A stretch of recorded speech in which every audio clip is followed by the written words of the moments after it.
Madame Ikasse, bonsoir tous.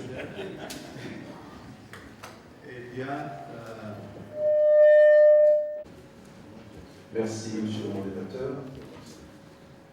Éminence Christian Cardinal Doumi, Excellence Monseigneur Luc Portula, président de la CERAC, président de la CEC et évêque de Nicolas, Excellence Monseigneur Antoine Milanou, archevêque de Brazzaville, nos seigneurs les archevêques et évêques venus de partout, j'allais dire de toute l'Afrique centrale, et d'ailleurs,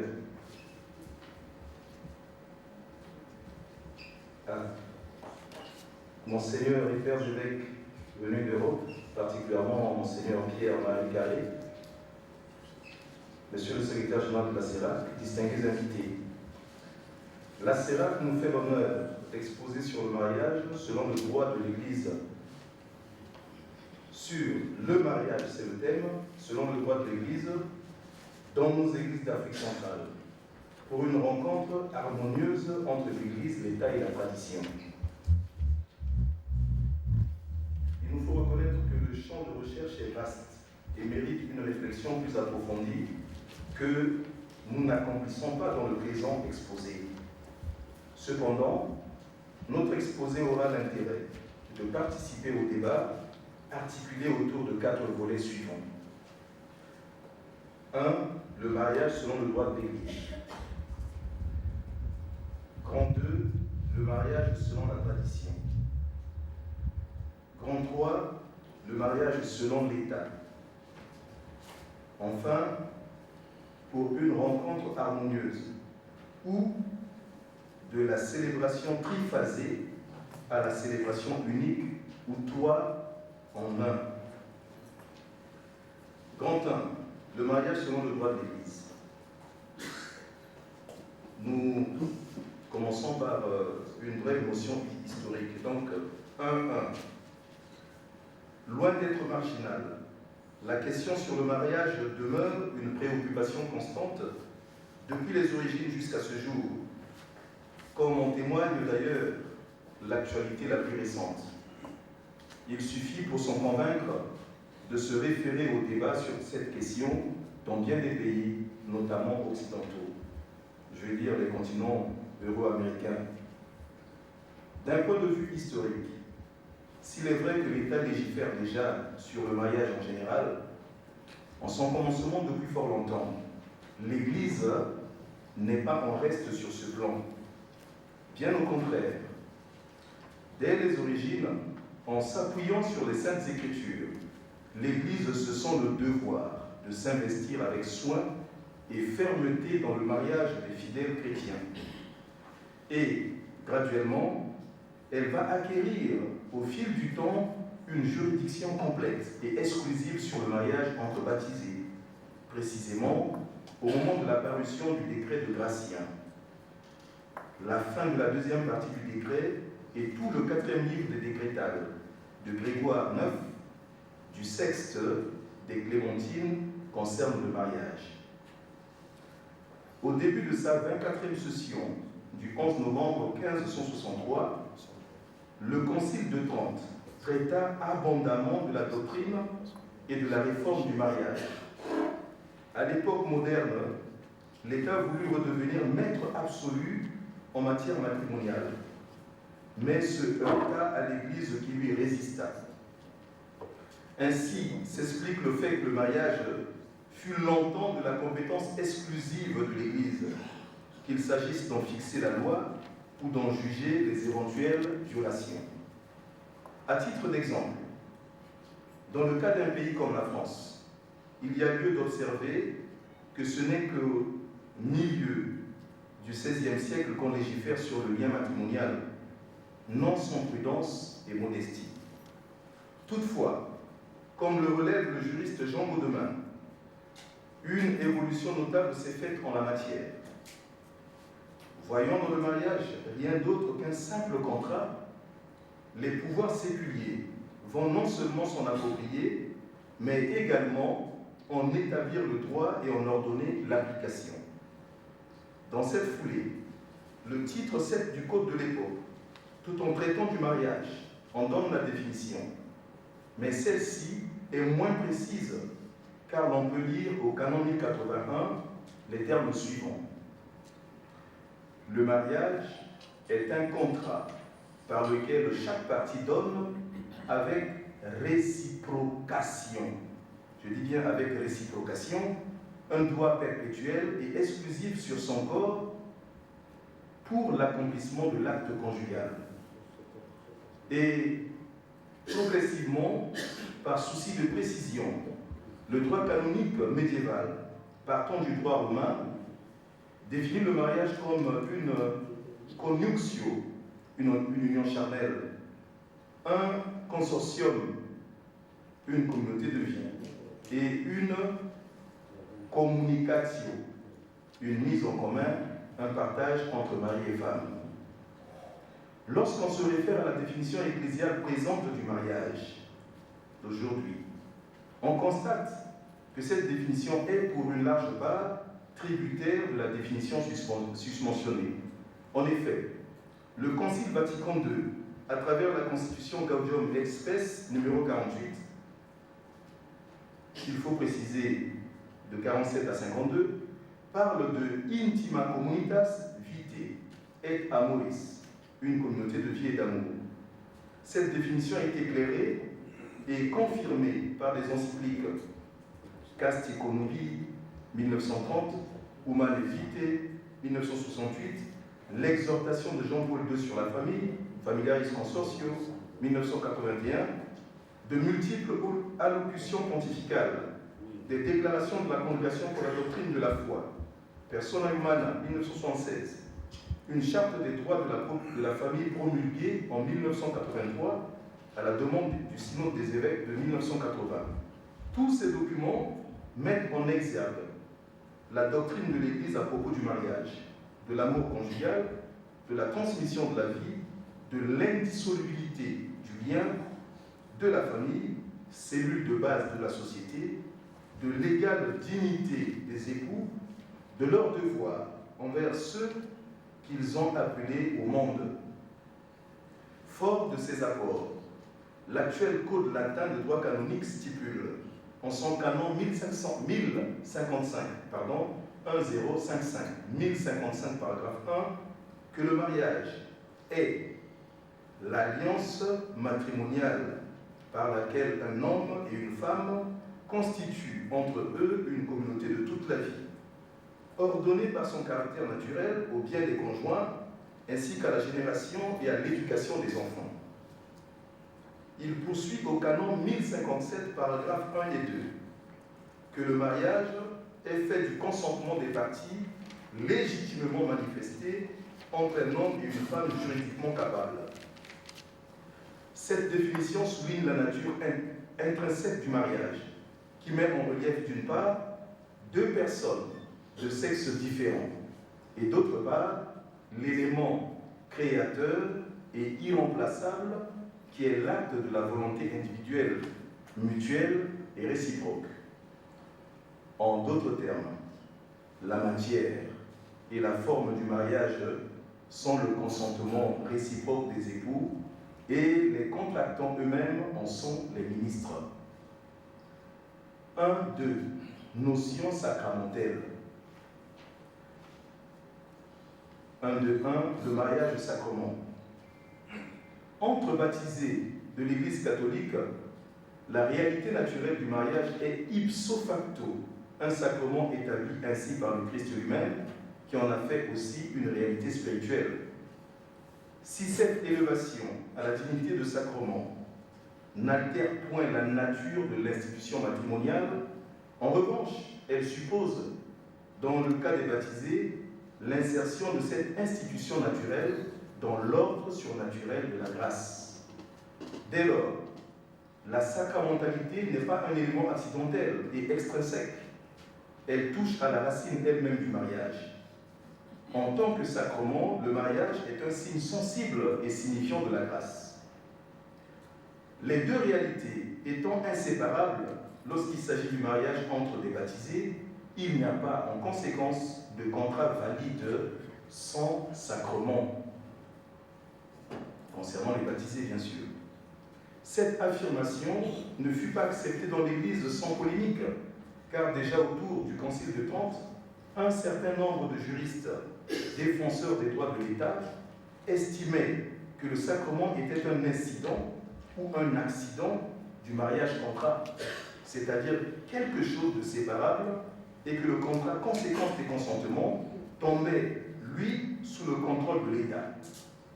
Pie IX, dans le syllabus du 8 décembre 1864, et Léon XIII, dans l'encyclique du 10 février 1980, protestèrent fermement contre ces allégations et proclamèrent sans embâche que c'est le contrat lui-même qui a été élevé à la dignité du sacrement. Nous reviendrons sur ces divergences lorsque nous aborderons la quatrième partie de cet exposé consacré à l'éventualité de la rencontre harmonieuse entre l'Église, l'État et la tradition. Car retenons d'ores et déjà que du point de vue du droit civil congolais, seul le mariage célébré par l'officier de l'état civil a des effets légaux. Article 149 du Code de la famille. Il en va de même avec les autres pays de l'Afrique centrale. 1, 2, 2. Fin et propriété du mariage. Le canon 1055, paragraphe 1, révèle également les finalités du mariage. L'homme et la femme constituent entre eux une communauté de toute la vie, ordonnée par sa nature au bien des conjoints, ainsi qu'à la génération et à l'éducation des enfants. Remarquons que le Code latin de droit canonique de 1983 n'établit pas la hiérarchie des fins du mariage, dont l'une serait première et l'autre secondaire. Au contraire, le bien des conjoints est ordonné et non pas subordonné à la procréation et à l'éducation des enfants. Quant aux propriétés essentielles du mariage, le canon 1056 les définit comme étant l'unité et l'indissolubilité, qui dans le mariage chrétien, en raison du sacrement, acquiert une solidité particulière. Ces propriétés découlent de la nature spécifique du mariage et sont les mêmes pour tout mariage, c'est-à-dire aussi bien des chrétiens que des non-chrétiens. Il y a eu ce débat ce matin à propos du mariage des non-chrétiens, des païens et puis des chrétiens. Alors je reprends juste pour le besoin de la cause. Ces propriétés découlent de la nature, c'est-à-dire l'unité et l'indissolubilité, de la nature spécifique du mariage et sont les mêmes pour tout mariage. C'est-à-dire aussi bien des chrétiens que des non-chrétiens, mais dans l'ordre de la grâce, ces propriétés prennent un sens surnaturel et de facto acquièrent une solidité particulière en raison du sacrement en tant qu'il signifie l'union du Christ et de l'Église. Qu'en est-il de l'unité et de l'indissolubilité dans le mariage? La première propriété, l'unité, consiste en ce qu'il ne peut y avoir d'union matrimoniale qu'entre un seul homme et une seule femme. Elle s'oppose à toute forme de polygamie simultanée ou de polyandrie, et elle est une exigence du droit naturel, au moins du droit naturel secondaire, parce que la polygamie paraît être le mode le plus approprié pour atteindre les fins du mariage. Quoi qu'il en soit, la polygamie et la polyandrie semblent bien être un traumatisme affectif et éducationnel, car elles sont non seulement contraires à la volonté de Dieu, exprimée dans deux passages du livre de la Genèse. Genèse chapitre 2, versets 18, 22 à 24. Et volonté de Dieu ratifiée par le Christ dans les évangiles synoptiques, Matthieu 19, 1 à 9, Marc 10, 1 à 12 et Luc 16, 18. Mais en plus, elle favorise à coup sûr le désordre ou la dispersion affective. Je vois bien que je vais à l'encontre de ce que le doyen avait dit ce matin. C'est vrai que c'est des expériences. Le président, autrement dit l'archevêque Monseigneur Cléda, avait précisé qu'il faut situer chaque situation dans son contexte. C'est dans ce sens qu'au cours de sa 24e session, le Concile de Trente déclare que la polygamie est interdite chez les chrétiens, et cela sans exception. Quant à la seconde propriété qu'est l'indissolubilité, c'est-à-dire propriété essentielle du mariage, en vertu de laquelle le lien conjugal validement constitué ne peut être dissous ni disparaître par la seule volonté des contractants, elle demeure une exigence du droit naturel secondaire, dans la mesure où les exigences de l'institution matrimoniale réclament que celle-ci soit stable et perpétuelle. Que ce que Dieu a uni, l'homme ne le sépare pas. Grand 2. Le mariage selon la tradition, le mariage coutumier. Je serai très succinct ici, j'espère, parce que cela a été sérieusement ou amplement débattu ce matin. Mariage selon la tradition. Bon, on me demande pratiquement de mon passé. Oui, d'accord. Je passe directement au mariage civil. Mariage selon les cas. Ici, je préfère quand même revenir dessus, même si Madame Émilienne Raoul en a parlé amplement, mais je vous dirai pourquoi, parce que ça intéresse le troisième point, c'est-à-dire le mariage 3 en 1. Le mariage selon l'État, donc c'est le 3, grand 3. En Afrique centrale, en général, dans la première partie de la définition du mariage, l'ossature est similaire à celle présentée par l'Église. Je parle de la définition. En clair, les contractants sont hétérosexuels. C'est ce que dit l'Église, c'est ce que disent aussi nos codes, en général. Ce n'est pas le contraire. L'Afrique centrale est unanime là-dessus. C'est l'hétérosexualité. Mais la divergence surgit rapidement par la suite, car toutes reconnaissent la polygamie et la légitimité de la dissolution des liens, quoique soumise à certaines conditions. En sus, seul le mariage civil engendre des effets légaux, et une somme symbolique servant de dot est versée aux parents de l'épouse pour le mariage coutumier. En témoignent les quelques articles suivants que nous avons déjà suivis, mais je reviens dessus comme je le disais. Au Congo-Brazzaville, article 121, la loi reconnaît la polygamie et la monogamie. La monogamie, on en parle aussi à l'article 136. Article 127, le mariage est l'acte public par lequel un homme et une femme établissent entre eux une union légale et durable dans les conditions de formation. Les effets et la dissolution sont déterminés par le présent code, le code de la famille du Congo-Brazzaville. Article 135, concernant la monogamie. En cas d'accord des deux époux, le mari peut contracter une nouvelle union. Nous passons, vous voyez déjà le lien, ou encore la porte ouverte à la polygamie. Article 136, déclaration d'option de polygamie. La déclaration d'option de polygamie est souscrite par les futurs époux devant l'officier de l'état civil au moment de la déclaration du mariage. Article 140, la dot. La dot a un caractère de symbole. Elle est facultative. Elle peut être payée en nature ou en espèces ou sous les deux formes. En aucun cas, son montant ne pourra dépasser la somme de 50 000 francs. Elle n'est pas remboursable. Vous voyez, la demande d'une dot, dit l'article 140, supérieure à ce montant ou son versement, est réprimée conformément aux dispositions du Code pénal. Ne rêvons pas, merci, ne rêvons pas, l'on parle de 50 000 francs et cela est sanctionné lourdement, c'est ce que dit l'article 140, mais nous savons tous qu'il y a une complicité. De toutes les façons, dans toute l'Afrique centrale, ça se passe comme ça. Il n'y a pas de dot qui ressemble, qui s'apparente ou bien qui respecte cette loi. Et les autorités judiciaires le savent, tout le monde le sait. Mais tout le monde est dans un mutisme parce qu'il y a une complicité. Cette loi ne s'applique jamais. Article 150. Seul le mariage célébré par l'officier de l'état civil a des effets légaux.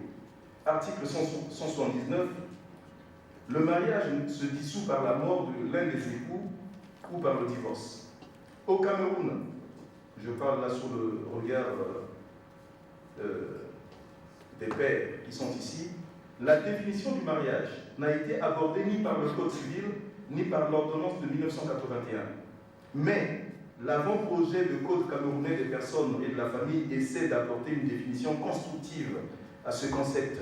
En effet, l'article 200 de ce texte dispose que le mariage est une union volontaire et stable de l'homme et de la femme, résultant d'une déclaration en forme solennelle en vue de la création d'une famille.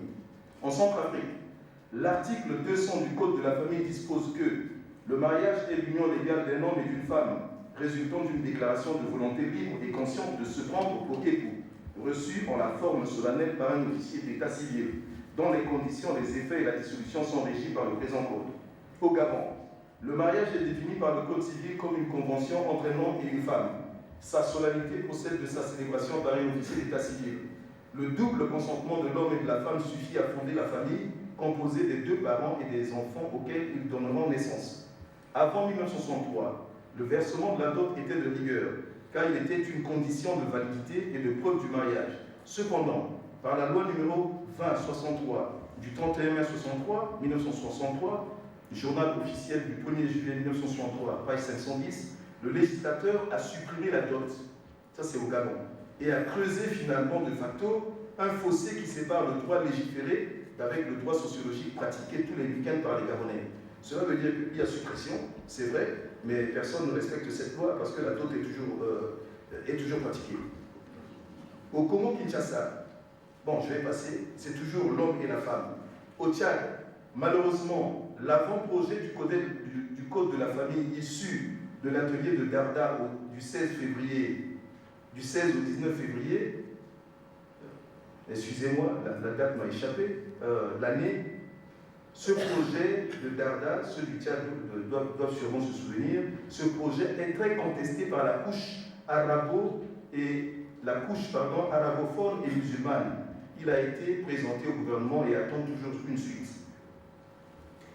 Pour une rencontre harmonieuse, c'est le dernier point, c'est le grand 4, que j'ai titré normalement, de la célébration triphasée à la célébration unique, 3 en 1. En Afrique centrale, le fidèle chrétien s'inscrit dans 3 cercles, l'État, la tradition et la confession religieuse. Le citoyen qui obéit à sa tradition est le même que celui de l'État et de l'Église. Ces 3 pouvoirs ne peuvent pas s'ignorer. Malheureusement, ils constituent un fardeau pour beaucoup de citoyens et de fidèles chrétiens qui aimeraient se marier et en tirer les bénéfices. En effet, le caractère onéreux actuel du mariage triphasé est reconnu du grand public. Chacun sait qu'il exige de tripler les moyens financiers pour non seulement donner la dot, rarement avec les 50 000 francs CFA prescrits par le Code civil dans le cas du Congo par exemple, mais aussi pour faire face aux dépenses excessives qu'entraîne l'ensemble des 3 mariages. Le but de l'Église demeure la salus animarum, comme le préconise le canon 1752 du Code latin de droit canonique. La salus animarum, le salut des âmes. Ce salut vise avant tout le mieux-être de l'homme et de tout homme, et de tout l'homme. Dans cette perspective, il est du devoir de l'Église de s'investir pleinement dans tout ce qui est susceptible de contribuer à l'épanouissement des chrétiens, et plus largement de tous les citoyens. En même temps, elle doit lutter contre tout ce qui entrave un tel épanouissement. Il en est ainsi de la dot onéreuse susmentionnée, du manque d'effets légaux du mariage religieux, etc. La recherche de solutions devrait s'orienter vers la résolution d'un mariage 3 en 1. Sans occulter la difficulté d'une telle démarche, on peut s'inspirer de l'exemple de certains concordats conclus entre certains États et le Saint-Siège, ayant fait au préalable l'objet d'une étude minutieuse entre l'État et l'Église et tenant éventuellement compte de certaines spécificités qui n'altèrent en rien l'essentiel du mariage. En guise d'exemple à ce sujet, on peut citer le cas de 5 pays où, moyennant le respect des dispositions contenues dans les concordats, les pouvoirs séculiers en sont venus à reconnaître des effets civils au mariage religieux. Et cela, non seulement à la veille du Concile Vatican II, je parle de la Colombie, l'Italie, Portugal, l'Espagne, la République dominicaine. Alors je disais non seulement à la veille du Concile Vatican II, mais également après. Parmi les accords post-conciliaires, seuls ceux avec la Colombie, 73, l'Espagne, 79 et l'Italie, 1984, en font état. Du côté espagnol, l'accord et la loi du 7 juillet 81, qui s'en est suivi, reconnaissent les 2 formes de mariage, civil et religieux, ce dernier faisant l'objet d'une inscription sur les registres de l'état civil. Autrement dit, je me marie à l'église, mais lorsque cela est inscrit dans les registres de l'état civil, eh bien, on n'a plus besoin de se remarier une seconde fois. Là, c'est 2 en 1. Juste un mariage reconnu par l'état civil. L'accord italien donne aussi à choisir entre le mariage civil et le mariage contracté selon les normes du droit canonique. L'expression mariage religieux n'est pas utilisée, mais on parle de mariage selon les normes du droit canonique. Ça, c'est le cas italien. Les effets civils ou légaux sont obtenus par le mariage canonique lorsque ce dernier est inscrit sur les registres de l'état civil. Pourtant, là encore, la transcription ne sera possible que si le mariage religieux répond aux conditions de fond du mariage civil, telles que l'âge de 18 ans exigé par la loi italienne, alors que le droit canonique, tenez-vous bien, se contente de 14 ans. En plus, l'Église ne reconnaît pas le divorce. Toutefois, elle déclare la nullité du mariage. La question serait de savoir si une telle sentence a des effets civils. Les accords espagnols et italiens ont donné leur réponse à la question. En Espagne, les sentences canoniques de nullité et les dispenses pour mariage non consommés n'ont d'effet civil que lorsque les motifs qui les fondent sont ceux que reconnaît le droit civil espagnol. Solution analogue dans l'accord italien qui confie au cour d'appel le soin de contrôler la conformité des sentences ecclésiastiques de nullité aux exigences de la loi italienne. En Afrique centrale, ces modèles mentionnés seraient le chemin indiqué pour un mariage unique, tenant en compte les exigences des différents droits, coutumiers et civils, tout en amendant ce qui est contraire à la doctrine de l'Église catholique. En somme, un travail conjoint avec les instances coutumières et les législateurs civils pourrait aboutir à un accord Église-État en matière de mariage et ne s'appliqueront qu'aux fidèles catholiques pour un mariage cloisonnable. Nous savons, il y a plusieurs confessions. Ce genre d'accord ne peut se passer qu'entre chaque confession et l'État. Et dans notre cas, entre l'Église catholique et l'État civil. Conclusion. Comme nous l'avons mentionné plus haut, pour l'Église, le mariage n'est pas que contrat. Il est aussi sacrement lorsqu'il s'agit de deux baptisés, catholiques évidemment. Les 110 canons, 1055 à 1165 du Code latin de droit canonique de 1983 témoignent de la place de choix de cette institution dans l'Église. L'Église catholique n'admettant pas le divorce, le mariage y est indissoluble. Tenant compte de la spécificité du mariage chrétien, l'enjeu semble être aujourd'hui plus que jamais de l'articuler avec les mariages civils et coutumiers. Afin d'agir à la racine, outre le travail qui nous incombe comme pasteurs à des titres divers et dont on doit s'acquitter, il nous faut aussi sensibiliser tous les fidèles, particulièrement les laïcs, sur les différents enjeux de toutes ces questions, de façon à les encourager à prendre une part active dans les différentes structures où sont discutées et élaborées les lois qui régissent toute la société, par exemple au Parlement. Véritable challenge que celui-là, qui peut d'ores et déjà mobiliser différents spécialistes, notamment les juristes, sociologues, anthropologues et autres. Le débat va continuer. Je vous remercie.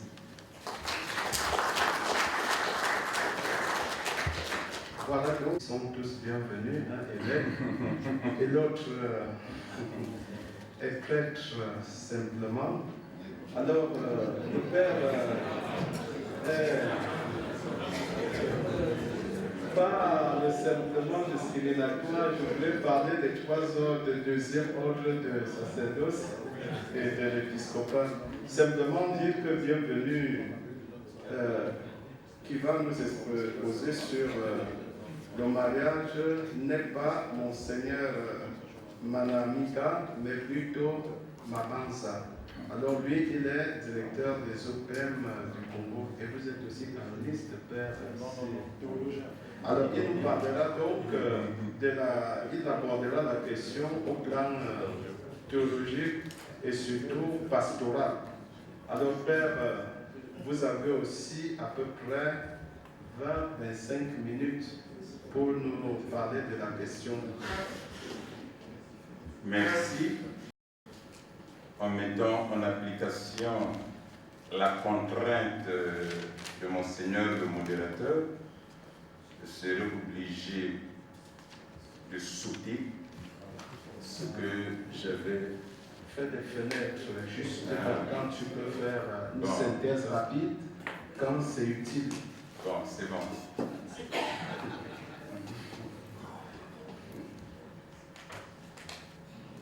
Le thème qu'on m'a demandé de développer est le suivant: l'enseignement de l'Église sur le mariage et la famille. L'enseignement, lisons-nous dans le dictionnaire de la langue française de Petit Robert, est une pratique mise en œuvre par un enseignant visant à transmettre des connaissances à un élève, à un étudiant ou à tout autre public dans le cadre d'une institution éducative. Partant de cette définition, parler de l'enseignement de l'Église sur le mariage et la famille signifie, pour nous, dans cette communication, montrer comment l'Église communique-t-elle, transmet-elle, véhicule-t-elle, propage-t-elle à ses fidèles, mieux à toute l'humanité, sa doctrine sur le mariage et la famille. Et le mot de doctrine, d'étymologie latine, doctrine dérivant de docere enseigner, signifie un ensemble global de conceptions d'ordre théorique enseignées comme vraies par un auteur ou groupe d'auteurs. Ceci étant, nous avons d'abord à présenter les grandes lignes de cette doctrine de l'Église sur le mariage et la famille. D'ailleurs, bien que c'est une évidence au regard de la nature de la CERAC et objectivité scientifique oblige, l'Église dont il est question ici est celle gouvernée par le successeur de Pierre et les évêques en communion avec lui, et dans laquelle subsiste l'unique Église du Christ. Parlons justement de cette Église. La constitution dogmatique de Ecclesia, Lumen Gentium du Concile Vatican II affirme: cette Église constituée et organisée en ce monde comme une communauté subsiste dans l'Église catholique gouvernée par le successeur de Pierre et les évêques communiant avec lui, encore que, hors de cet ensemble, on trouve plusieurs éléments de sanctification et de vérité qui, en tant que don propre à l'Église du Christ, invitent à l'unité catholique. En plus, le mariage et la famille qui sont concernés sont ceux chrétiens. L'objectif de notre communication, pour le redire en d'autres termes, est d'indiquer le chemin à suivre, élaboré par l'Église catholique dans sa communication, dans sa transmission de sa doctrine matrimoniale et familiale.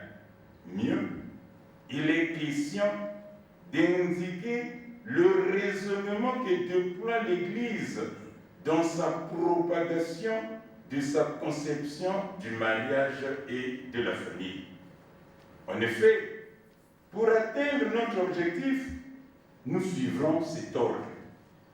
Premièrement, nous allons parcourir les documents du magistère qui parlent directement du mariage et de la famille. En deuxième lieu, nous tracerons les grandes lignes de la doctrine matrimoniale et familiale de l'Église. Dans la troisième partie, enfin, nous indiquerons le chemin que l'Église catholique emploie pour enseigner sa doctrine sur le mariage et la famille.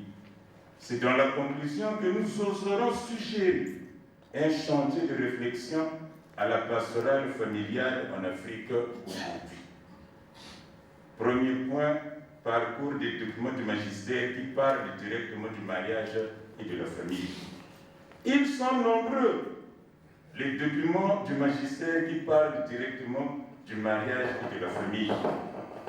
Dans cette foule immense, nous en avons choisi seulement 3, en raison de leur importance et de leur contexte de publication.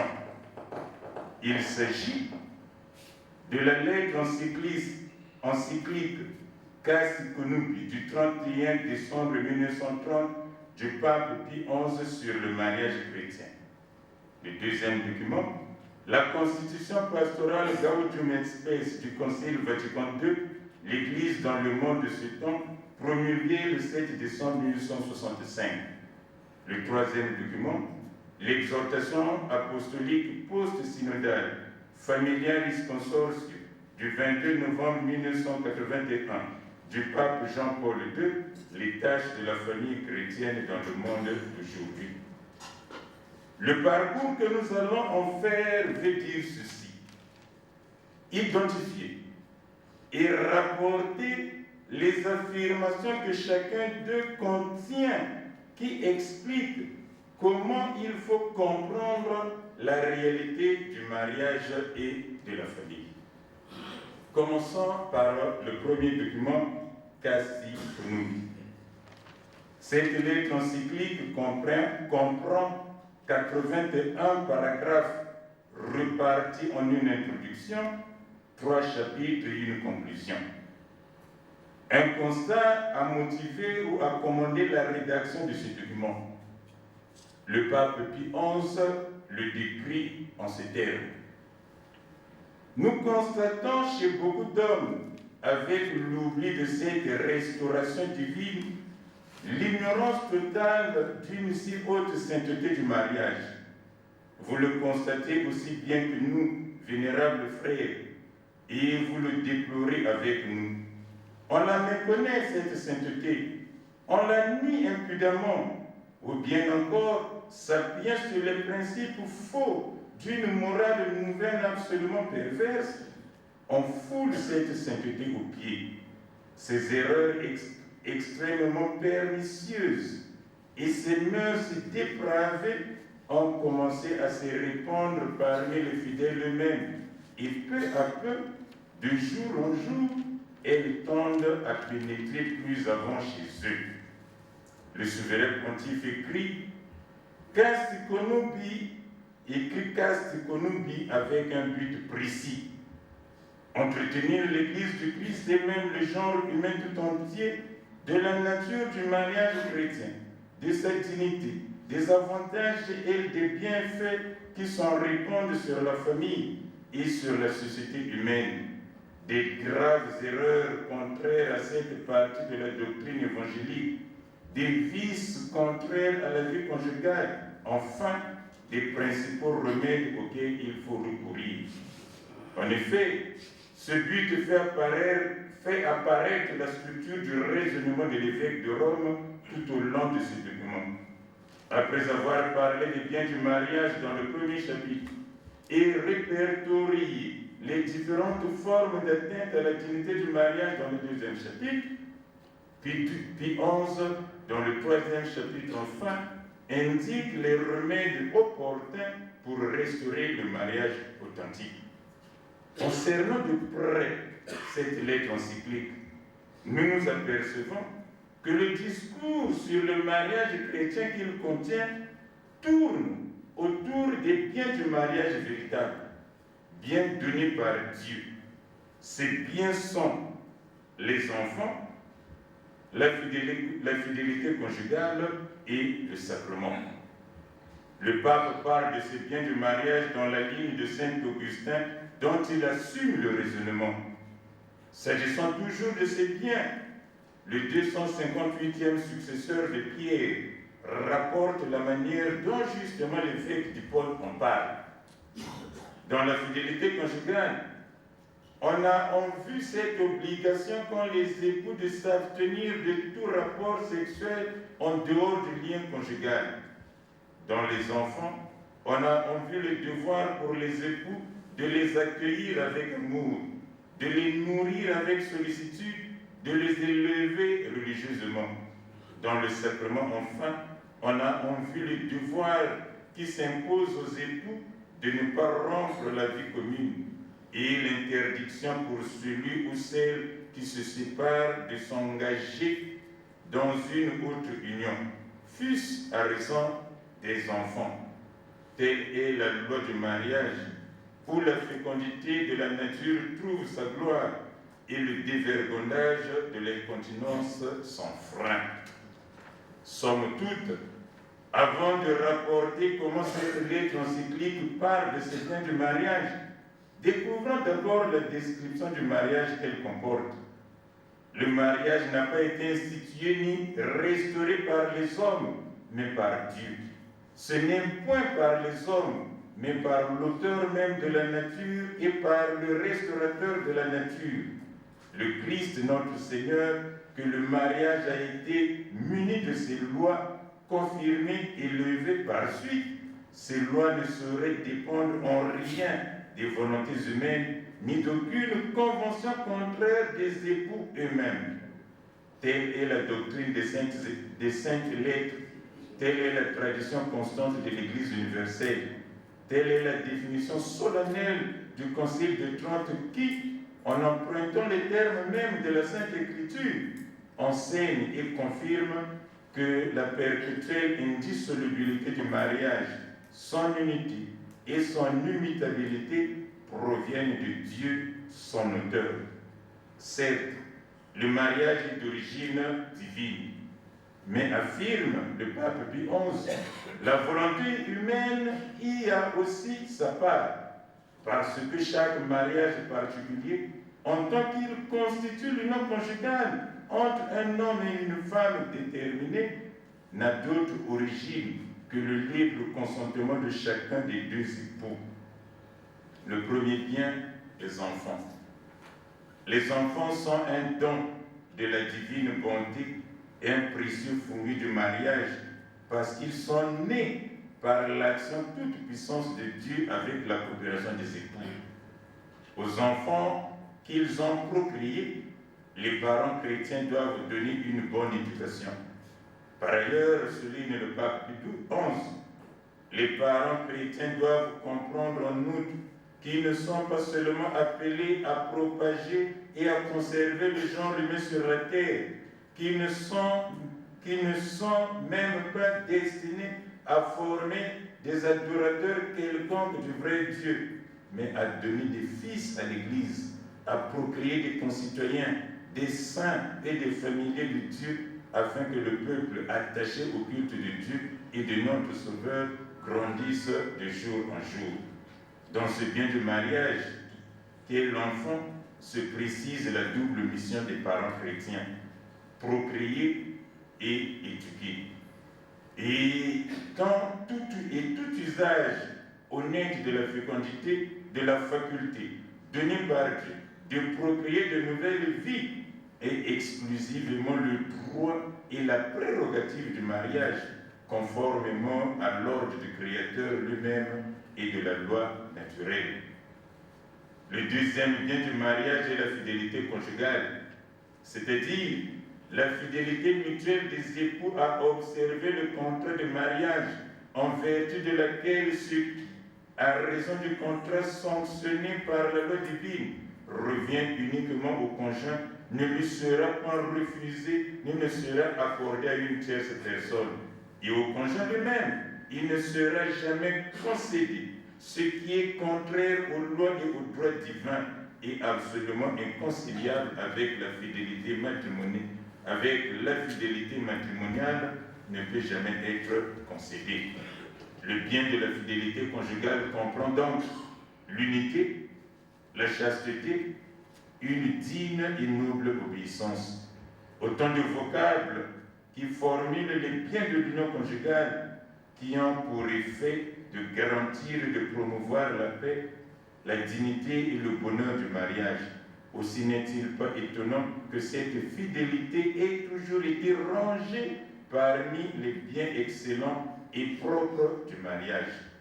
Cependant, l'ensemble de tant de biens se complète et se couronne par ce bien du mariage chrétien que, citant saint Augustin, nous avons appelé sacrement, par où sont indiquées et l'indissolubilité du lien conjugal et l'élévation que le Christ a faite du contrat en le consacrant ainsi au rang de signe efficace de la grâce. Par ailleurs, dans cette indissolubilité, Saint Augustin place en ces termes très clairs ce qu'il appelle le bien du mariage. Dans le sacrement, on a en vue ceci que l'union conjugale ne peut être rompue et que le renvoi ne permet à aucun des deux époux une nouvelle union, même pour avoir des enfants. Passons maintenant au deuxième document, Gaudium et Spes. La constitution pastorale, Gaudium et Spes du Concile Vatican II, est divisée en deux grandes parties. L'Église et la vocation humaine, la deuxième partie, de quelques problèmes urgents. C'est dans le premier chapitre de la deuxième partie que nous avons repéré ce que les pères conciliaires ont dit à propos du mariage et de la famille. Ce chapitre est intitulé « Dignité du mariage et de la famille » et renferme 6 titres. Le mariage et la famille dans le monde aujourd'hui, sainteté du mariage et de la famille, l'amour conjugal, fécondité du mariage, l'amour conjugal et le respect de la vie humaine, la promotion du mariage et de la famille est le fait de tous. Voici ce que nous avons identifié dans chaque titre et que nous considérons important dans le cadre de notre communication. S'agissant du mariage dans le monde d'aujourd'hui, du mariage de la famille dans le monde d'aujourd'hui, la santé de la personne et de la société tant humaine que chrétienne est étroitement liée à la prospérité de la communauté conjugale et familiale. Aussi, les chrétiens, en union avec tous ceux qui font grand cas de cette communauté, se réjouissent-ils sincèrement des soutiens divers qui font grandir aujourd'hui parmi les hommes l'estime de cette communauté d'amour et le respect de la vie et qui aident les époux et les parents dans leur éminente mission. Il en attend en outre de meilleurs résultats et s'applique à les étendre. S'agissant de la sainteté du mariage et de la famille, la communauté profonde de vie et d'amour que forme le couple a été fondée et dotée de ses lois propres par le Créateur.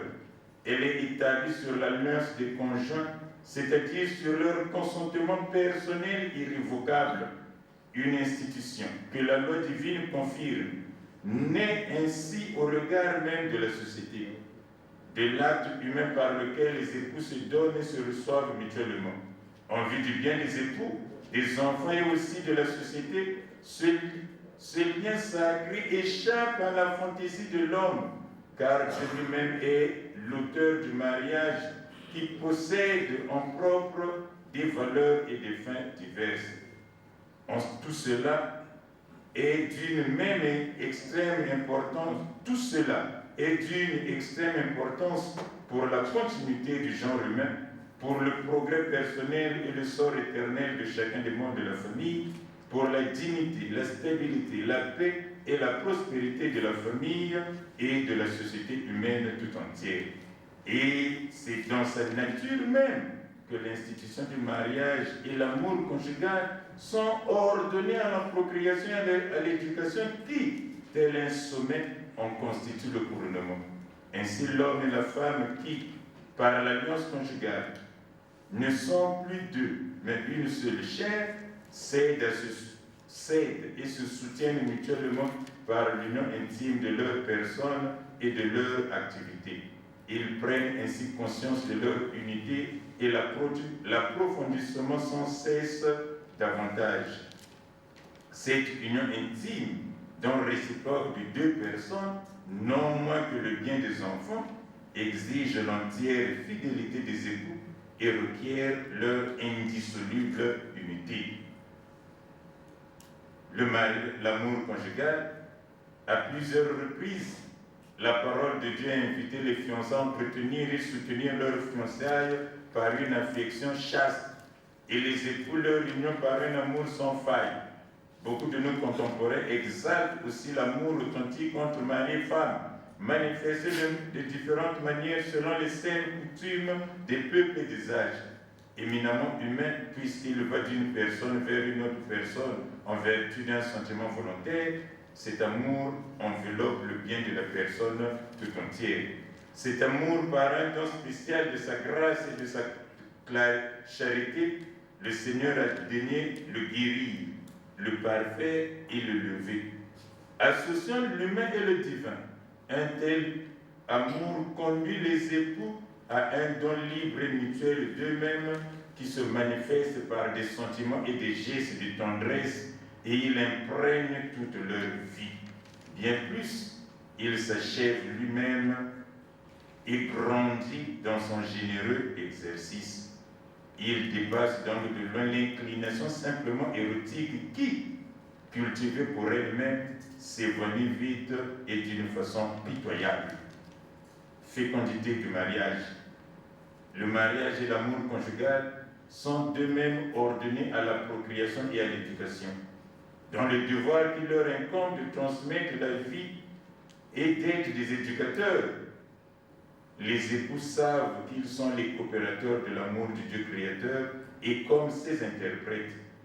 Ils s'acquitteront donc de leur charge en toute responsabilité humaine et chrétienne et dans un respect plein de docilité à l'égard de Dieu, d'un commun accord et d'un commun effort. Ils se formeront un jugement droit. Ils prendront en considération à la fois et leur bien et celui des enfants déjà nés ou à naître. Ils discerneront les conditions aussi bien matérielles que spirituelles de leur époque et de leur situation. Ils tiendront compte enfin du bien de la communauté familiale, des besoins de la société temporaire et de l'Église elle-même. Passons à Familiaris Consortio.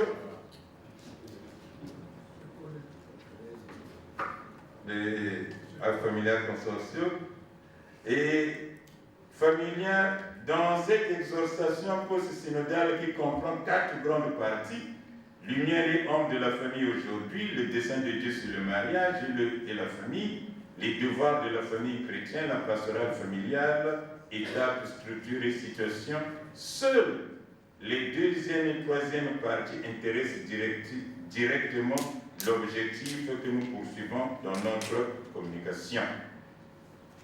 Je passe sous joint ce que Familiaris Consortio rapporte comme le dessein de Dieu sur le mariage et la famille, les devoirs de la famille chrétienne pour aboutir, pour atterrir à la 2e partie, les grandes lignes de la doctrine matrimoniale et familiale de l'Église. Le parcours de nos 3 documents terminés, nous allons à présent, dans cette 2e partie de notre communication, monter les grandes lignes de la doctrine de l'Église sur le mariage et de la famille à partir de tout ce qui a été dit dans l'étape précédente. En fait, après analyse de ces affirmations, nous traçons 6 grandes lignes de la conception de l'Église sur le mariage et la famille. Autrement dit, au regard de 15 économies, Gaudium et Spes et Familiaris Consortio, la doctrine matrimoniale et familiale de l'Église catholique contient 6 actes, ou mieux 6 thèmes. Et les voici. L'origine du mariage chrétien, la nature du mariage chrétien, la sacramentalité du mariage chrétien, les fruits du mariage chrétien, la mission de la famille chrétienne, les tâches de la famille chrétienne. S'agissant de l'origine du mariage chrétien. Bon, je passe, j'arrive à la 3e. La sacramentalité, mais tout se lie, hein. Le mariage chrétien a une origine divine. C'est Dieu qui a créé le mariage en créant l'être humain à son image et à sa ressemblance comme homme et comme femme. le Dieu créateur est un et tri. Dans le Christ Seigneur, Dieu, dans le Christ Seigneur, Dieu confirme la communion conjugale, la purifie et l'élève et l'amène à sa perfection dans le sacrement du mariage. S'agissant de la nature du mariage chrétien, le mariage chrétien a une double nature. Nature humaine et nature divine. La nature humaine du mariage s'explique par le fait que ce sont deux personnes humaines, hommes et femmes, deux sujets concrets qui se marient, mieux qui échangent librement leur consentement. La nature divine du mariage, quant à elle, se comprend de cette manière. Dans leur union conjugale, les époux rendent visible l'alliance nuptiale du Christ avec l'Église. Cette alliance est indivisible, surnaturelle et spirituelle. D'ailleurs, il s'agit de souligner que ces deux natures du mariage chrétien, bien que différentes l'une de l'autre, sont étroitement unies. Dans leur unité, elles ne se mélangent pas, ne se fusionnent pas et ne se confondent pas non plus. En effet, parce qu'il est le signe visible d'une réalité invisible, le mariage chrétien est un sacrement. Dans Familiaris Consortium, le pape Jean-Paul II explicite cette sacramentalité du mariage chrétien en ces termes. Comme chacun de ces sacrements, le mariage est aussi un symbole réel de l'événement du salut, mais à sa manière propre. Les époux participent en tant qu'époux à deux, comme couple, à tel point que l'effet premier et immédiat du mariage n'est pas la grâce surnaturelle elle-même, mais le lien conjugal chrétien, une communion à deux typiquement chrétienne, parce que représentant le mystère d'incarnation du Christ et son mystère d'alliance. Et le contenu de la participation à la vie du Christ est aussi spécifique. C'est le numéro 13. C'est sa sacramentalité qui justifie l'indissolubilité et la fidélité du mariage chrétien. L'alliance nuptiale du Christ avec l'Église indissoluble. Le Christ est fidèle à l'Église dont il est la tête.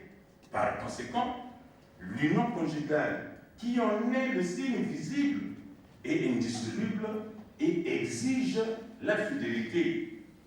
Les fruits du mariage chrétien, nous l'avons, les fruits du mariage chrétien sont deux. La formation de la communauté et la procréation. Quand l'homme et la femme se marient, ils forment ainsi une communauté comprenant deux personnes, l'époux et l'épouse. Et le terme employé pour désigner cette communauté formée par les époux est celui de famille. Comme le mariage et l'amour conjugal, venons-nous de lire dans Gaudium et Spes, sont ordonnés d'eux-mêmes à la procréation et l'éducation, la famille chrétienne est constituée des époux, hommes et femmes, des parents, papa, maman et les enfants. Aux parents incombe le devoir d'éduquer leurs enfants. Et la mission de la famille, nous l'avons déjà dit, je passe au troisième point, l'enseignement de l'Église sur le mariage et de la famille. La doctrine matrimoniale contient 6 lignes, venant d'affirmer dans la deuxième partie de notre communication. Il s'est de souligner que plusieurs schémas existent pour parler, pour transmettre cette doctrine matrimoniale familiale. Nous n'allons pas passer en revue tous ces chemins que l'Église utilise, parce que tel n'est pas l'objectif que nous nous sommes assignés. Le chemin que nous allons indiquer est celui que met en exergue l'Institut Jean-Paul II sur le mariage et la famille. D'après cet institut, pour enseigner, pour transmettre la doctrine du mariage et de la famille, il faut d'abord clarifier l'anthropologie qui est sous-jacente dans cette doctrine, ensuite expliquer le mariage et enfin préciser le sens dans lequel doit être employé le mot famille en théologie du mariage et de la famille, mieux dans la pastorale familiale. Passons, découvrons maintenant cette anthropologie sous-jacente. Dans la doctrine matrimoniale et familiale de l'Église, il y a bel et bien une anthropologie sous-jacente. Il s'agit de l'anthropologie théologique duale. Cette dernière conçoit l'être humain comme une réalité duale, c'est-à-dire comprenant deux dimensions, homme ou masculin, féminin, et femme, masculin, mâle, et femme, féminin ou femelle. Parmi les promoteurs de cette anthropologie se trouve aussi le pape Jean-Paul II dans son riche enseignement sur l'amour humain. Analysant phénoménologiquement les deux récits de la création dans ses catéchèses sur l'amour humain, le pape tire cette conclusion. À l'origine, l'homme fait une triple expérience: la solitude, la communion et la nudité.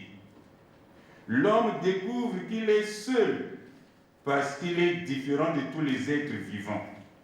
Mais sa solitude et ouverture à une relation interpersonnelle, cela apparaît avec la création de la femme. L'homme se révèle comme un être de communion. Le premier récit de la création ne fait pas mention de la solitude originelle de l'homme, mais parle de l'homme créé à l'image de Dieu en tant qu'homme et en tant que femme. Genèse 1, 27. Le deuxième récit est plus explicite à travers un vocabulaire différent. Parlant de l'homme dans sa solitude, il le nomme Adam. Parlant de l'homme dans son unité, il utilise Ish et Isha. La signification de la solitude originelle, qui peut se référer simplement à l'homme.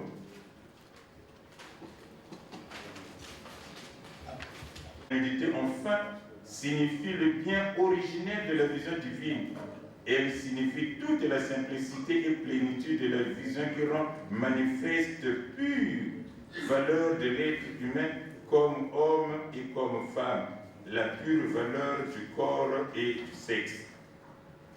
En ayant en arrière-plan cette anthropologie duale, l'explication du mariage comme l'acte solennel par lequel un homme et une femme établissent entre eux une union dont les conditions, les effets et la dissolution sont régis par les dispositions juridiques en vigueur dans leur pays, par les lois religieuses ou par la coutume, se comprend facilement.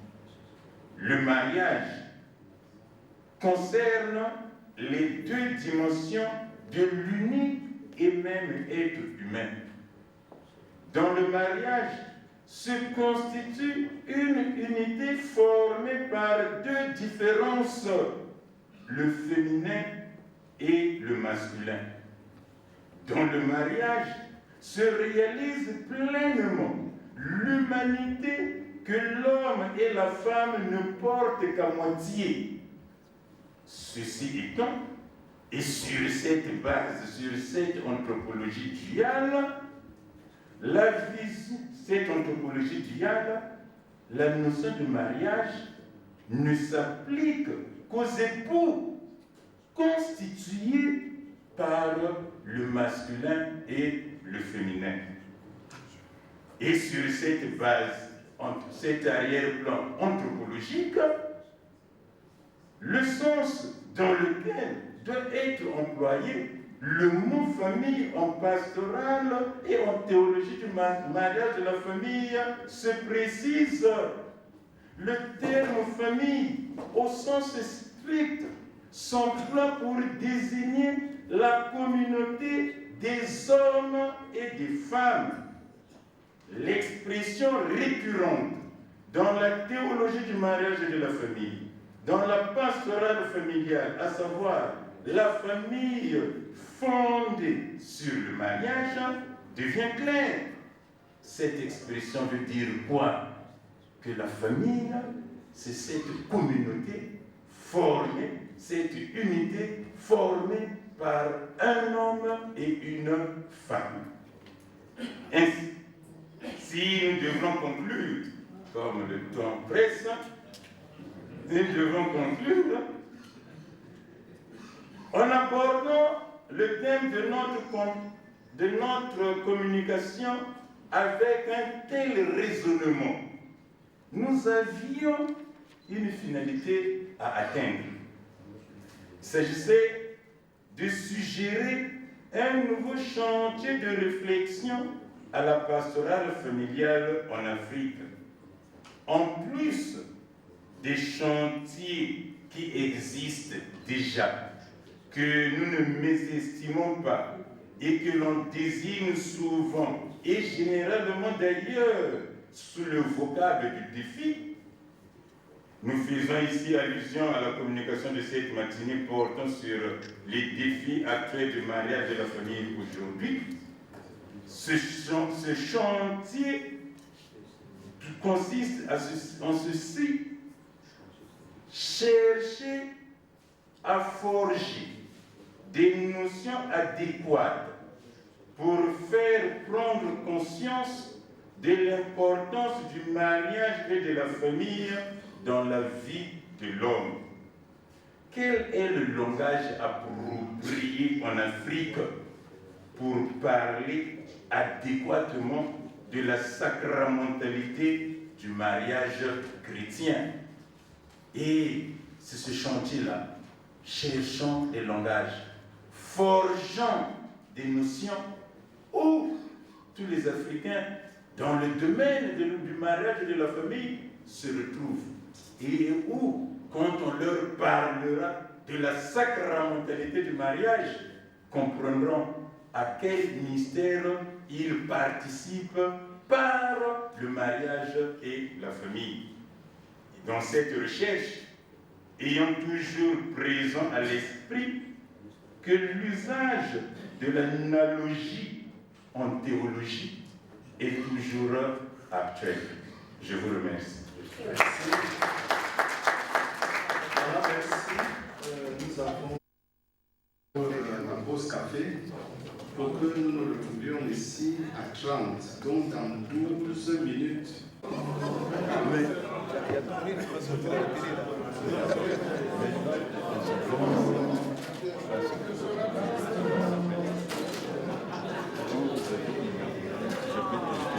Non, c'est bon. Merci. Non, mais c'est... ça y est. Non, c'est là. C'était...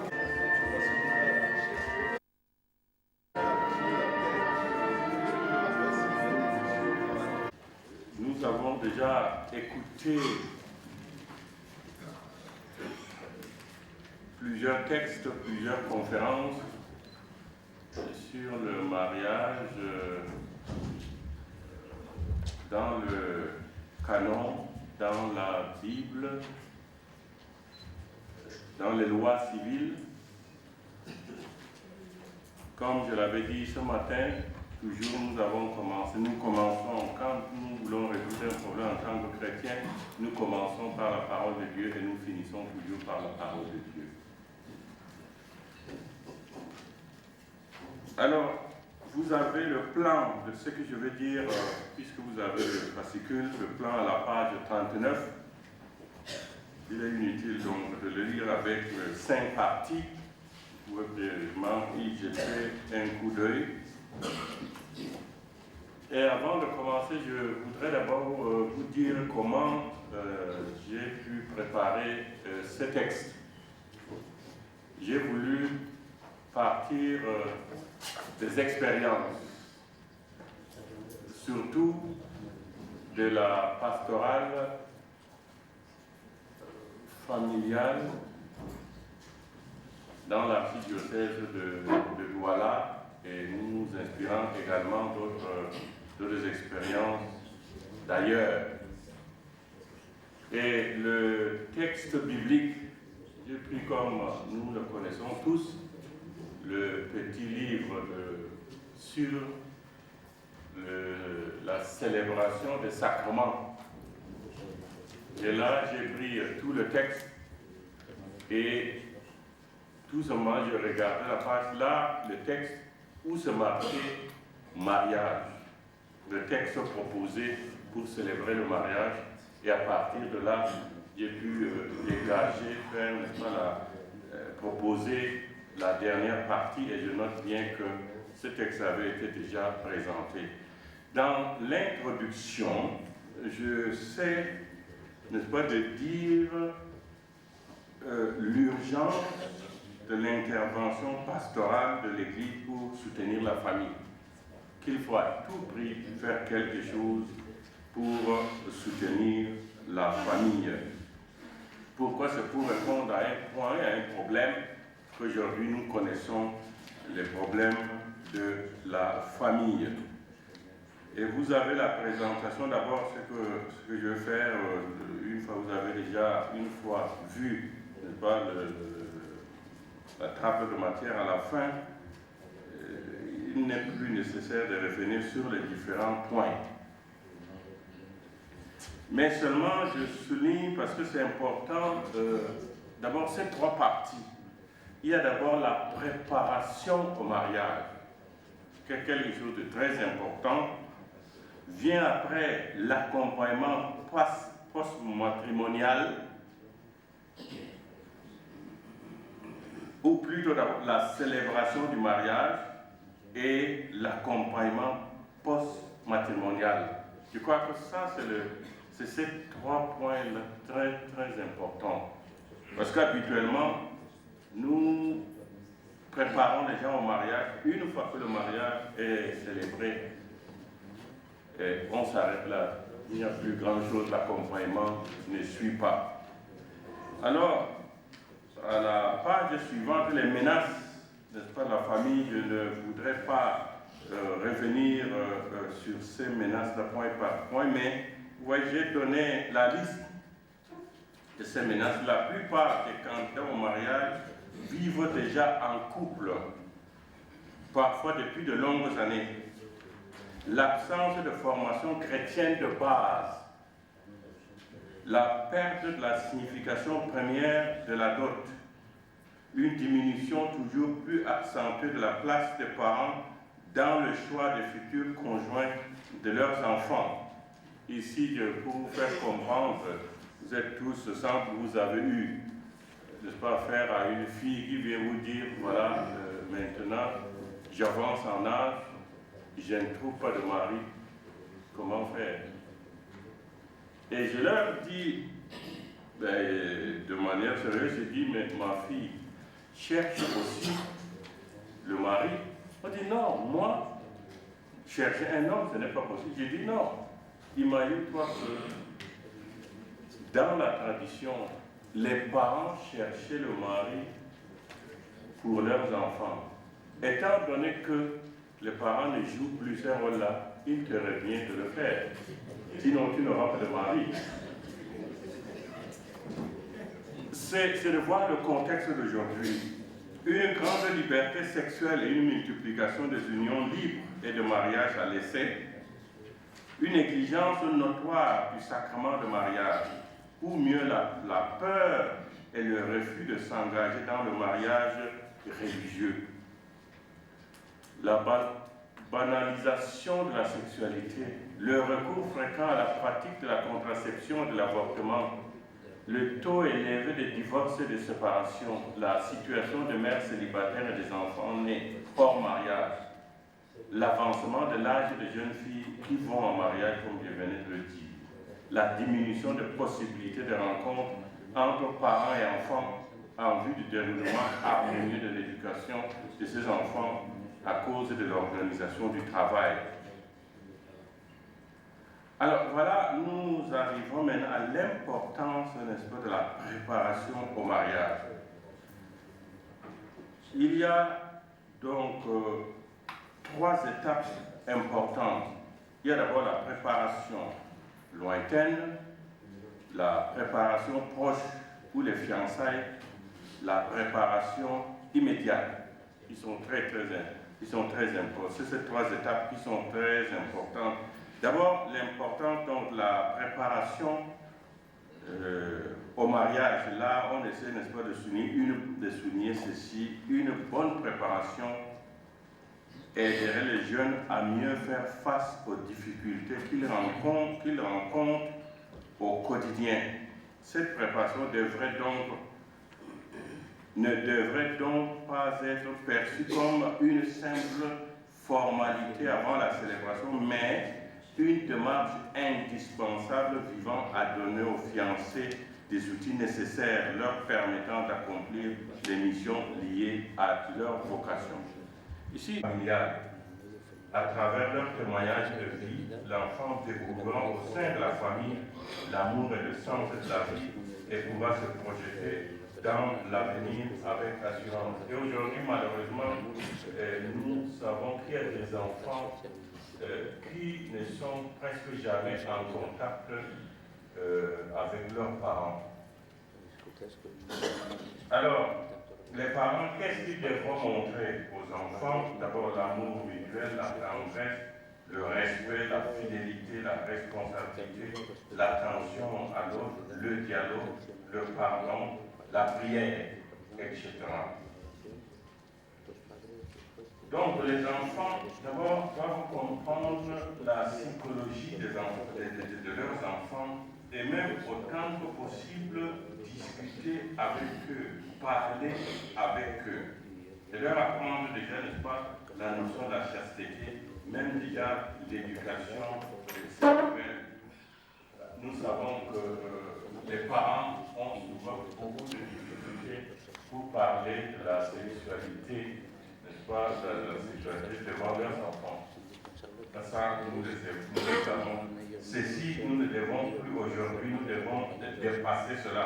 Donc, déjà, en famille, il doit exister ce climat pour accompagner déjà les enfants. Et là, les enfants comprennent vraiment le sens de la famille. Et vous avez quelquefois des enfants qui refusent de se marier parce qu'ils ont vécu une expérience terrible au sein de leur famille, la famille de leurs parents. Ouais, ils refusent de le faire. Donc, on doit amener les jeunes gens, n'est-ce pas, à observer ce temps de fiançailles. Et dans la tradition, cela existait pendant ce temps, mais il y a une espèce des enquêtes pour connaître le jeune homme, pour connaître la jeune fille. Il y a d'abord une enquête dans le monde traditionnel. Donc, ça devrait également exister. Maintenant, la préparation immédiate. Donc, la préparation immédiate au mariage, qui se fait essentiellement en paroisse, est celle qui est normalement assurée aujourd'hui, c'est ce que nous voyons. Mais dans l'esprit de beaucoup, c'est la seule occasion où les fiancés sont véritablement préparés à assumer leurs responsabilités futures d'époux et d'épouse. Cependant, il se fait le plus souvent sans réel engagement de la part de ces derniers, qui sont généralement préoccupés de ne pas de soucis matériels. Donc on doit aujourd'hui insister, et je crois que pour cela, il y a plusieurs fois rapporté la préparation au mariage. Oui, la préparation au mariage. doit être réalisé. Et il serait donc souhaitable qu'au niveau du diocèse soit clairement défini et harmonisé les points suivants. Par exemple, la procédure de validation de la préparation au mariage, le contenu des thèmes de formation, la durée minimale requise pour la préparation. Souvent que des gens arrivent là et ils ont déjà tout fixé, mais nous voulons nous marier la semaine prochaine. Oui, sans préparation, sans rien. On vous impose, on impose cela aux prêtres. Donc il est important de le faire, de s'attarder vraiment sur la préparation au mariage. Donc, normalement, je devais venir ici la célébration, mais la célébration vient après. La nécessité de l'accompagnement des couples. C'est là où, n'est-ce pas, nous rencontrons beaucoup de problèmes. Je vais vous lire ce texte. Dans le vaste champ de la pastorale familiale, l'accompagnement post-matrimonial n'est pas convenablement assuré. Après la célébration du mariage, très peu de paroisses mettent en place un cadre de suivi et de formation continue permettant aux mariés de se fortifier afin de mieux faire face aux difficultés inhérentes à leur vocation. Donc, c'est marié, c'est bien, mais les difficultés commencent après, quand commence la vie commune. Donc, la vie commune, la procréation, la gestion des finances, les relations avec les belles-mères constituent une richesse, mais peuvent aussi être source de tensions ou même de conflits. Donc, à ce sujet, il est souhaitable d'élaborer une véritable pastorale d'accompagnement des couples en prenant en compte les aspects suivants. Une structuration adéquate, une élaboration de contenu et de programmes, une formation des agents pastoraux, une planification des activités. Donc cela est très important. Et de thèmes qu'on pourrait étudier, je fais la part de tous, n'est-ce pas, le planning familial, l'accompagnement des couples de 0 à 5 ans de mariage, l'accompagnement des couples de 0 à 15 ans de mariage, l'accompagnement des couples de 16 ans de mariage et plus, l'accompagnement de veuves, l'accompagnement de parents seuls, la prise en charge de certaines situations particulières telles que les filles mères, les divorcés, remariés, les époux séparés. Donc voilà un autre le programme qu'il faut observer, la suite, et c'est des thèmes qu'on devrait étudier pendant, n'est-ce pas, avec les couples. La complémentarité homme-femme, le dialogue dans le couple, la sexualité dans le couple, l'harmonie familiale, la parenté responsable, la vie spirituelle de la famille, l'éducation des enfants, la résolution des conflits, la gestion des relations avec la grande famille, l'économie familiale, les étapes de croissance du couple, la ménopause. Tous ces problèmes devront, n'est-ce pas, être étudiés. Tous ces thèmes devront être, n'est-ce pas, présentés au couple. Et cela dans un dialogue, n'est-ce pas, quand il y a une équipe de formation. Alors maintenant, le rituel ici est très important. C'est ce rituel-là édité, c'est l'édition de 2005 et qui apporte beaucoup d'éléments. Ce nouveau rituel met en évidence l'articulation entre l'engagement des époux par l'échange de leur consentement et la bénédiction nuptiale. Ça, c'est le mot nouveau, cette expression nouvelle. Cette dernière qui y est enrichie du point de vue, n'est-ce pas, pneumatologique, dans l'intervention, n'est-ce pas, de l'Esprit Saint. Donc, à partir d'ici, selon le rite, la liturgie du mariage apparaît alors comme un lieu d'évangélisation et d'approfondissement de l'identité chrétienne, car ce que donne à vivre la célébration du mariage, c'est une désappropriation de soi pour accéder à une plus grande conscience de son identité chrétienne, d'époux et de parents. Les rituels n'est pas seulement sollicité pour la préparation de la célébration sur le plan pratique, mais ces rituels comportent aussi pour son enrichissement théologique qui lui donne de nouvelles ressources pour la préparation spirituelle de futurs époux. Alors ici, ce qu'il faut donc aussi souligner, il faut se poser la question, puisqu'il y a d'abord, alors, dans le nouveau rituel propose qu'après le consentement, habituellement, on attend et la bénédiction intervient après le baptême. Le nouveau rituel indique qu'on pourrait immédiatement, une fois le consentement fait, l'alliance donnée, qu'on donne déjà directement la bénédiction, oui, pour montrer cette unité. Et puis, un autre point plus important aussi, c'est le rôle du ministre, parce que la bénédiction nuptiale fait intervenir maintenant le rôle que doit jouer le ministre. Cet acte d'invocation de la bénédiction par un ministre ordonné rappelle tout discrètement que le sacrement ne se reçoit des mains d'un autre. Personne ne peut se le donner à soi-même. L'absence d'autosacrement dans l'Église confirme l'extériorité de la grâce. En effet, si l'on prend au sérieux les places de l'Esprit Saint dans la célébration des sacrements, il serait difficile de dire que les époux se donnent le mariage, car toute sacramentalité suppose la priorité du don de Dieu. Donc, ceci met l'accent sur la place du ministre dans la célébration du mariage, dans le nouveau rituel.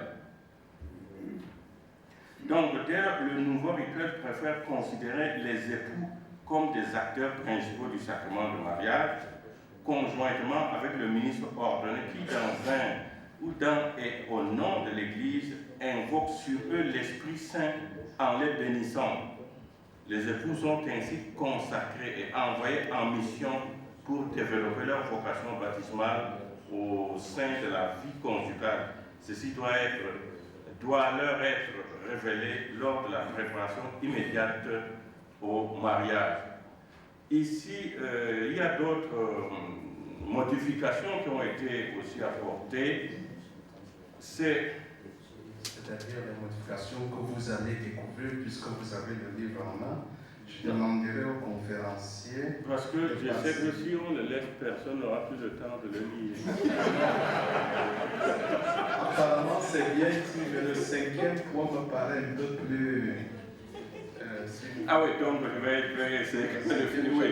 Donc le rituel donc, aux époux, n'est-ce pas, pour la célébration du mariage au mariage, ou soit qu'ils se donnent le consentement, qu'ils se tournent vers le peuple. Et même un autre point important, ça c'est dans le rituel italien, en italien, où il y a l'invocation, où il y a la litanie des saints. Oui, donc vous allez découvrir le sens de cette... Non, on est là pour ça.